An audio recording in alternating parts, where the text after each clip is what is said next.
இனிமே இந்த காட்டு பகுதிக்கெல்லாம் வரக்கூடாது. இந்த பக்கம் தான் கிராமத்துக்கு போகணும். போ.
இப்படி தன்னந்தனியா வந்து உன் முன்னாடி நிக்கிறேன். உன்னை தேடி எல்லாரும் வந்துட்டு போறாங்க. ஆனா நான் என் நிலைமை கண்ணை கட்டி காட்டுல விட்ட மாதிரி இருக்கு. தெரியாத ஊர்ல புரியாத விஷயத்த தேடி வந்திருக்கேன். எனக்கு நீதான் துணையா இருக்கணும். நீ இந்த அண்டம் அகிலம் எல்லாத்துலயும் நிறைஞ்சு இருக்கு. உனக்கு தெரியாம ஒரு துரும்பு கூட அசையாது. ஜீவா சார் இப்ப எங்க இருக்காரு, எப்படி இருக்காருன்னு வேற யாருக்கு தெரியாட்டியும் உனக்கு நல்லாவே தெரியும்.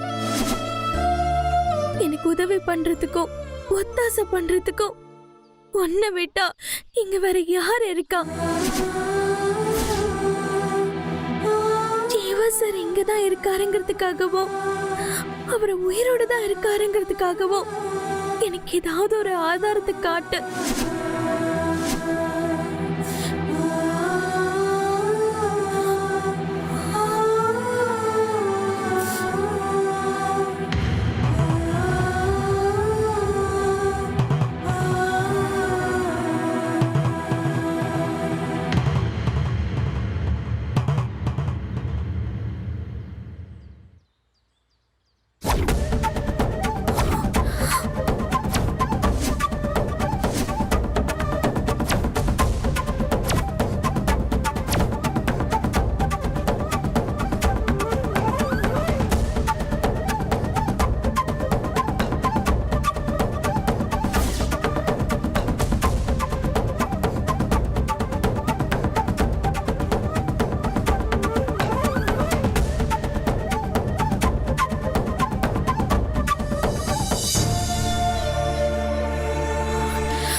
உனக்கு நான் எப்படி நன்றி சொல்றதுன்னே தெரியலையே. கடல்ல கடிக தேடுற மாதிரி இவ்வளவு பெரிய ஊர்ல நான் ஜீவா சார தேடிட்டு வந்தேன். என் கண்ணீரையும் கதறலையும் ஏத்துக்கிட்டியேப்பா. ஒரு நம்பிக்கையும் இல்லாம இருந்த என் மனசுல உடனே ஒரு நம்பிக்கைய வளர்த்துட்டு தெய்வம் நின்னு கேக்குன்னு யார் சொன்னா? எனக்கு இப்போதைக்கு இந்த ஆதாரம் போதும். நான் இதை உடனே கொண்டு போய் போலீஸ்ல கொடுத்து ஆக வேண்டியதை பாக்குறேன். எப்படியாவது ஜீவா சார கண்டுபிடிக்கிறேன்.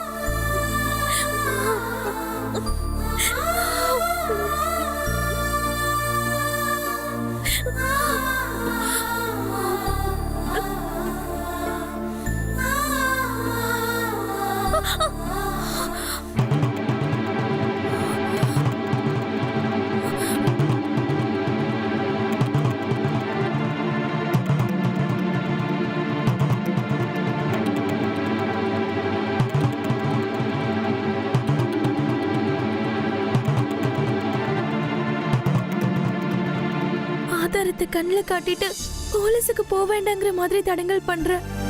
இத போய் போலீஸ்ல கொடுத்தா தானே அவரை தேடி கண்டுபிடிக்க முடியும். நான் போய் குடுக்கிறேன்.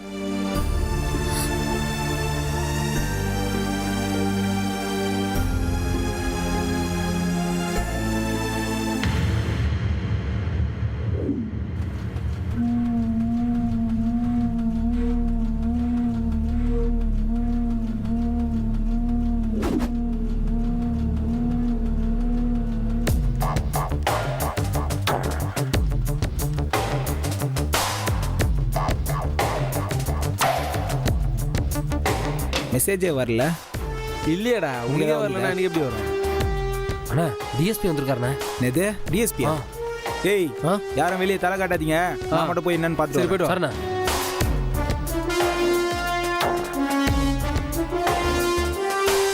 வணங்கய்யா. என்னடா மொழியே சரியில்லை? அதெல்லாம் ஒன்றும் இல்லைங்கய்யா. ஏதோ திருட்டுத்தனம் பண்ணிட்டு வர்ற மாதிரி வர்ற. இல்லைங்கய்யா, அதெல்லாம் ஒன்றும் இல்லைங்கய்யா. என்னங்கய்யா இவ்வளோ தூரம்? எல்லாம் சரியா இருக்கான்னு பார்த்துட்டு போலான்னு வந்தேன். என்ன இங்கே எல்லாம் சரியாக தாங்கய்யா இருக்கு, எந்த பிரச்சனையும் இல்லை. சரி, உன் கூட யாரெல்லாம் இருக்காங்க? எப்பவும் இருக்கிறவனுங்க தாயா இருக்கானுங்க. ம், சரி வா பார்க்கலாம்.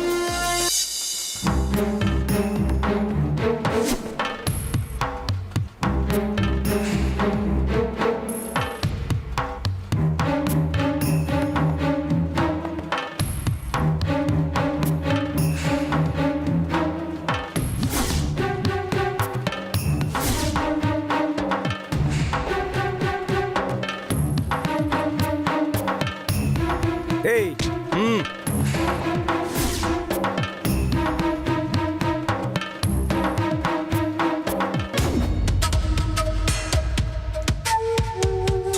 குட். இவனை நான் சொன்ன மாதிரி தான் நீ வச்சிருக்க. அப்பா இப்போதாங்கய்யா எனக்கு உயிரே வந்திருக்கு. நீங்கள் எத்தனையோ மேட்டரை பார்த்தவர், ஏதாவது குறை கண்டுபிடிச்சிடக்கூடாதுன்னு பயந்துக்கிட்டே இருந்தேன். அதெல்லாம் இருக்கட்டுங்க ஐயா, இவன் யாருன்னு சொல்லவே இல்லை. அது உனக்கு தேவையில்லாத விஷயம். இல்லைங்கய்யா, இவனை இங்கே வச்சுனுங்கிறது ரொம்ப பிரச்சனையாக இருக்குது. ஒரு தடவை எஸ்கேப் ஆக கூட ட்ரை பண்ணான், அதான் பையன் யாருன்னு கேட்டேன். ஒருத்தனை கடத்தி கொண்டாந்து வச்சா தப்பிக்க தான் பார்ப்பான். நீ தான் அவனை ஜாக்கிரதையா பார்த்துக்கணும். சரிங்கய்யா. நான் சொல்ற வரைக்கும் அவனை இதே இடத்துல தான் வச்சிருக்கணும். ரொம்ப கேர்ஃபுல்லா இருக்கணும். சரிங்கய்யா, பார்த்துக்கிறேன். ம், சரி, ஜாக்கிரதையா பார்த்துக்க. சரிங்கய்யா. ஓகே.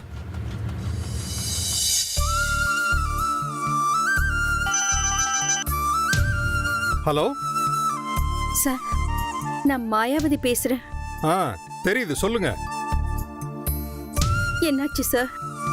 என் பையன் கிடைச்சிட்டானா? சார், உங்க போனுக்காகத்தான் நாங்க எல்லாரும் ஒவ்வொரு செகண்டும் வெயிட் பண்ணிக்கிட்டு இருக்கோம். நாங்க தேடிக்கிட்டு தான் இருக்கோம். இன்னும் அவனை பத்தி ஒரு தகவலும் கிடைக்கல. சார், நாங்க வேணும்னு அங்க வரட்டுமா? வேண்டாம், அது இன்னும் டிஸ்டர்பன்ஸா தான் இருக்கும். நான் பிரைவேட் ஃபோர்ஸ் கூட யூஸ் பண்ணிக்கிட்டு தான் இருக்கேன். இன்னும் 2 டேஸ்ல ஜீவா எங்க இருக்கான்னு தெரிஞ்சிடும். சார், தொடர்ந்து தினமும் சாயங்காலம் இங்க இருந்து பூஜை பண்ணணும்னு சாமியார் சொல்லிருக்காரு. அதனாலதான் நான் இங்கேயே இருக்க வேண்டியதா இருக்கு.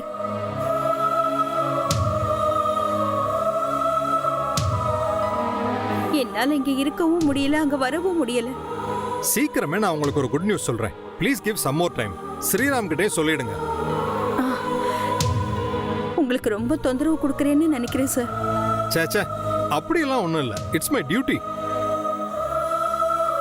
எனக்கு வேண்டிய குடும்பத்துக்கு நான் இது கூட செய்யலைன்னா எப்படி? சீக்கிரமே அவனை கண்டுபிடிச்சிடுறேன். சரிங்க சார்.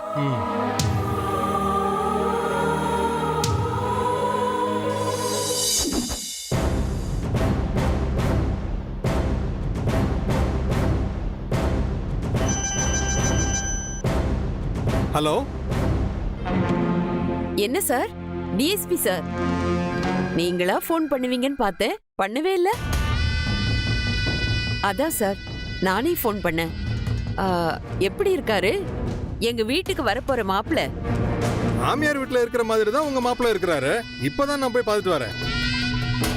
என்னடா போலீஸ் ஆபீசருக்கே கிளாஸ் எடுக்கிறேன்னு நினைக்காதீங்க. அவன் ரொம்ப துடிப்பான ஆளு சார். எப்படியாவது எஸ்கேப் ஆகணும்னு ட்ரை பண்ணுவான். பள்ளத்தாக்குல விழுந்த கார்ல இருந்தே தப்பிச்சிருக்கான்னா பாத்துக்கோங்களேன். அதிர்ஷ்டம் நம்ம பக்கம் இருக்கு மேடம். நீங்க எனக்கு இன்ஃபார்ம் பண்ண உடனேயே நான் அவனை தேட ஆள் அனுப்பிச்சிட்டேன். அவன் நம்ம ஆள்கள்கிட்டே வந்து ஹெல்ப் கேட்டிருக்கான். அப்படியே தூக்கிட்டு வந்துட்டானுங்க. சரி, இப்படியே எத்தனை நாளைக்கு மேடம் என் கஸ்டடியில் வச்சுக்கணும்? அவன் இருக்கிற விஷயத்த வெளியில சொல்றதுக்கு முன்னாடி நான் சில விஷயங்கள்லாம் பண்ண வேண்டியிருக்கு. ம், சோ நான் சொல்ற வரைக்கும் அவனை சீக்ரெட்டா வச்சுக்கோங்க. ஆ, அதுக்கான ஃபீஸ நான் உங்களுக்கு பே பண்றேன் சார். அதுக்கு இல்ல மேடம். ஜஸ்ட் நோ இப்பதான் மாயாவதி ஃபோன் பண்ணாங்க. ஜீவாவை பத்தி கேட்டாங்க. என்ன சார் சொல்றீங்க?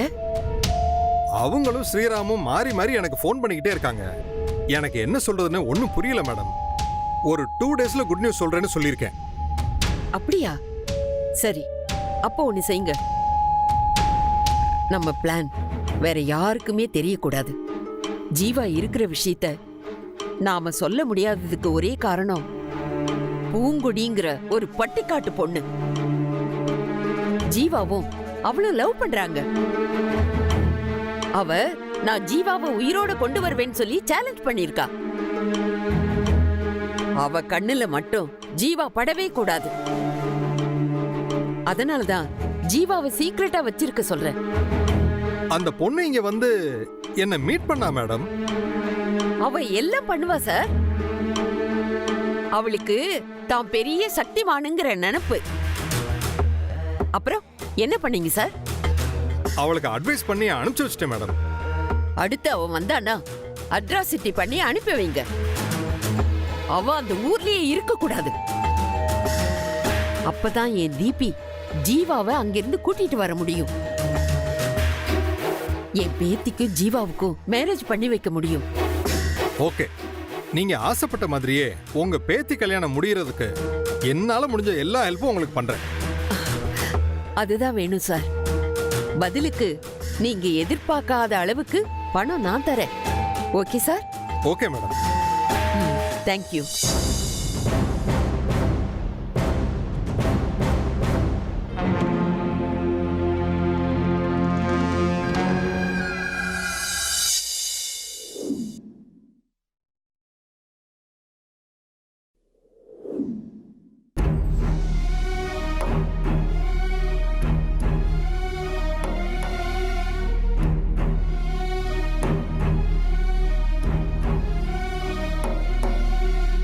சார், நான் டிஎஸ்பி சாரை பார்க்கணும். ஐயா முக்கியமான மீட்டிங்ல இருக்காருமா. நீங்க இன்ஸ்பெக்டரை பாருங்க. இன்ஸ்பெக்டர் சார் எங்க இருக்காரு? ரூம்ல இருக்காரு, வந்துருவாரு. நீ அப்படியே உட்காருமா. ம்.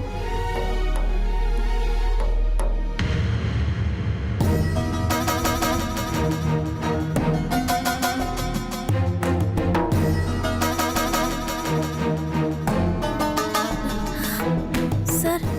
என்னம்மா, நீ இன்னும் ஊருக்கு போலியா? போலீஸ் சார், உங்களை பார்க்கறதுக்காக தான் நான் இங்க வந்தேன். ஓ, என்கிட்ட சொல்லிட்டு போலான்னு வந்தியா? சரி சரி, நல்லபடியா போயிட்டு வா. நான் போயிட்டு வரேன்னு சொல்லிட்டு போறதுக்கு வரல சார். அப்புறம்? ஜீவா சாரை பத்தி உங்ககிட்ட ஒரு விஷயம் சொல்லிட்டு போறதுக்காக வந்தேன். அப்படியா? ம். ம், சரி வா.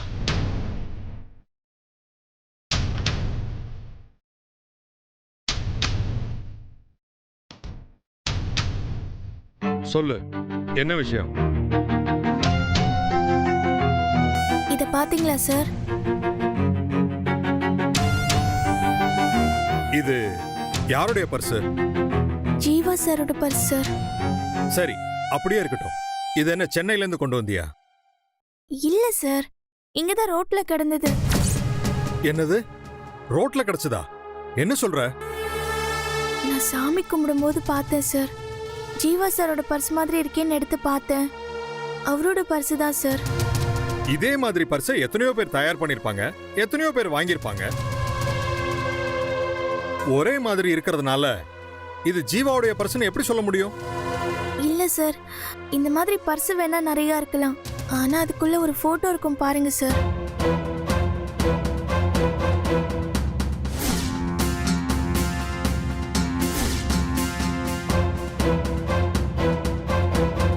ஒரு காம்படிஷனுக்காக சாரோட ஃப்ரெண்டு என்னையும் அவரையும் வரைஞ்சாரு. அத போட்டோ எடுத்து சார் பர்ஸ்ல வச்சிருந்தாரு. வேற ஒருத்தரோட பர்ஸா இருந்தா இந்த போட்டோ எப்படி சார் அதுல வரும்? சரி, நீ சொல்ற மாதிரியே இது ஜீவா பர்ஸாவே இருக்கட்டும். அந்த கார் விழும்போது பர்ஸ் எங்கேயாவது கீழே விழுந்திருக்கலாம். அதுக்காக இந்த ஒரு பர்ஸை வச்சுக்கிட்டு ஜீவா உயிரோட இருக்கான்னு எப்படி சொல்ல முடியும்? சார், இந்த பர்ஸை வச்சு சொல்ல முடியலனாலும் இந்த பர்ஸ் கிடந்த இடத்த வச்சு சொல்லலாம் சார். இந்த பர்ஸ் கிடந்த இடத்துல கார் போறதுக்கு வாய்ப்பே இல்லை சார்.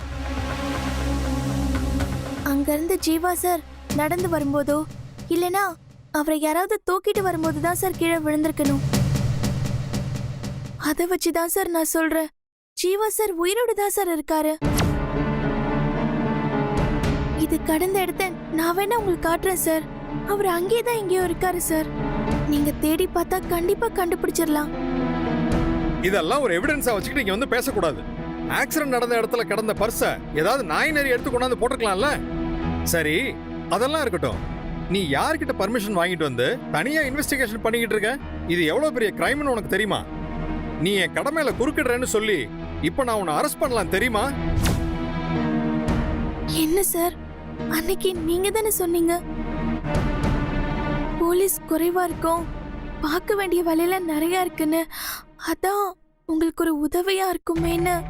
ஓ, நீ எல்லாம் வந்து எனக்கு ஹெல்ப் பண்ணி தான் நாங்க இந்த கேஸை விசாரிச்சு கண்டுபிடிக்க வேண்டிய கேவலமான நிலைமைக்கு ஆயிட்டோமா?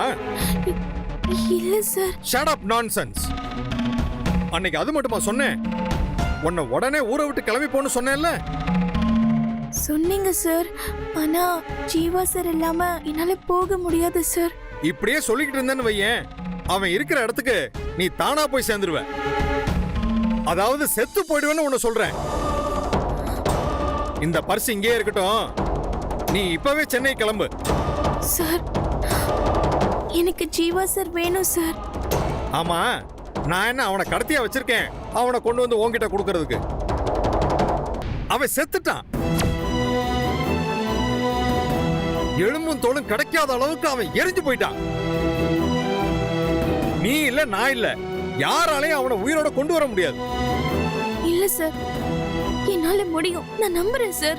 ஏய், நீ யார்கிட்ட என்ன பேசிக்கிட்டு இருக்க? என்ன பேசிக்கிட்டு இருக்கணும் நீ தெரிஞ்சுதான் பேசுறியா? நான் ஒரு போலீஸ். நான் நினைச்சா என்ன வேணாலும் செய்யலாம், அது தெரியுமா உனக்கு? இருக்கிறத இல்லாம பண்ணுவேன், இல்லாம இருக்கிறத இருக்கிற மாதிரி பண்ணுவேன். தேவை இல்லாம நீ எனக்கு ஒரு எதிரி ஆயிடாத. நான் ஏன் சார் உங்களுக்கு எதிரியாகணும்? எனக்கு ஒரே ஒரு விஷயம் தான் சார் புரியல. எனக்கும் உங்களுக்கும் ஜீவா சாருக்கும் எந்த சம்பந்தமுமே இல்ல. அப்புறம் ஏன் சார் ஜீவா சார் பேரு சொன்னா நீங்க இவ்ளோ கோவப்படுறீங்கன்னு எனக்கு தெரியல. எனக்கு 1008 டென்ஷன் இருக்கு. சும்மா நீ ஒரு சைக்கோ மாதிரி ஜீவா ஜீவான்னு சொல்லிக்கிட்டு இருக்காத, அப்புறம் நடக்கிறதே வேற. உனக்கு பைத்தியம் பிடிச்சிருக்குன்னு மென்டல் ஆஸ்பத்திரிக்கு அனுப்பிச்சு விட்டுருவேன். சார், நான் அவரை தேடுறதுக்காகவாவது எனக்கு அனுமதி கொடுங்க. இனிமே நான் இங்க வந்து உங்களுக்கு தொந்தரவே பண்ண மாட்டேன். நோ, இங்க லோக்கல்ல இருக்கிறவங்களுக்கே பாதுகாப்பு கிடையாது. எப்ப எந்த மிருகம் யாரை தாக்கும்னே சொல்ல முடியாது. காட்டுக்குள்ள பாம்பு, தேளுன்னு நிறைய விஷப்பூச்சிகள் இருக்கு. இது ஒரு டூரிஸ்ட் பிளேஸ் வேற. தினம் புதுசு புதுசா 100 பேர் 200 பேர் வந்து போற இடம். எவன் நல்லவன் எவன் கெட்டவன் எதுவுமே தெரியாது. உனக்கு இங்க இருக்கிறது பாதுகாப்பு இல்ல. முதல்ல நீ அதை புரிஞ்சுக்கோ. மரியாதையா ஊரு போய் சேரு.